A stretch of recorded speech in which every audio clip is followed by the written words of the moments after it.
Hello and welcome. It's February 18 and this is Afghan Voice Agency. President Ghani addresses an event on 2020 Geneva Conference follow-ups and implementation of commitments. President Ghani says the international community has realized that we are facing a wave of violence, and the rightfulness of the Republic has been approved as much as violence has increased. Therefore, violence is not the way forward to a political settlement. We are committed to the implementation of our constitution, President Ghani adding that the world is not asking more. What they are asking is based on our constitution. One of the weaknesses of the Republic is corruption, and corruption is damaging the future of Afghanistan, the President added. Also, President Ghani, in a phone conversation with U.S. Secretary Blinken, discussed the peace process, bilateral ties, and the sacrifices made by the Afghan security forces in a fight against terrorism, the presidential palace said in a statement.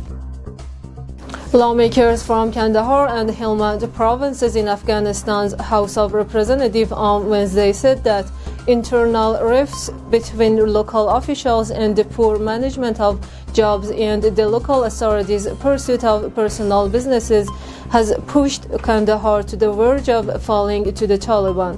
The lawmaker said that the war has now reached the doorstep of the city, adding that the Kandahar governor, the head of National Directorate of Security for Kandahar, and the police chief have failed to correct the situation. Russian Special Envoy for Afghanistan, Zamir Kabulov, in an interview with Sputnik, said that Moscow prefers that all parties to the conflict in Afghanistan agree on the establishment of an inclusive and transitional coalition government. Answering a question about the Taliban's alleged agenda to take complete control of Afghanistan, the Russian envoy stated that it would be a bad scenario if the Taliban stated on such an approach. However, he said Russia believes that it would be good if there was a transitional coalition government in place in which the Taliban had political states. General Scott Miller, the commander of U.S. and NATO forces in Afghanistan, said that if the violence isn't reduced, it's going to make a peace process very, very difficult. It would be very difficult for any side to make the necessary compromises, Reuters reported. Taliban violence is much higher than historical norms, Miller told Reuters.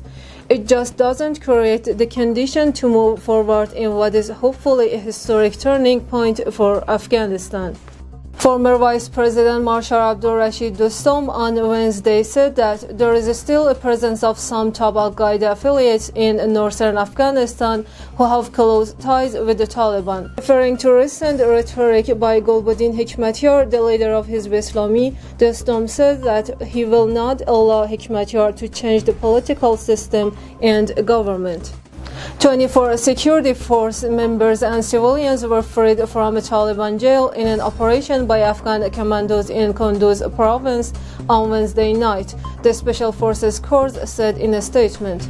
Moreover, police say a Ranger-type vehicle targeted by an IED blast in Sarai Shamali area in Kabul city at around 8 a.m. today, which had no casualties. Afghanistan's government has approved a slight increase in salaries of teachers and civil servants on a recommendation of the country's parliament, an official said on Wednesday.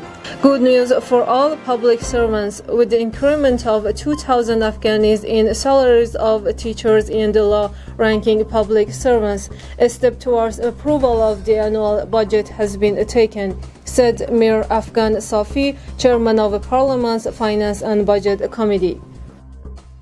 The U.S. will pay more than $200 million in dues to the World Health Organization as it reverses former U.S. President Donald Trump's decision to leave the health authority, Secretary of State Antony Blinken said on Wednesday. The funds, which include assets and current financial obligations, will be paid by the end of the month, Blinken told the United Nations Security Council as it discussed the COVID-19 pandemic. Thanks for tuning in, and I'll be back soon.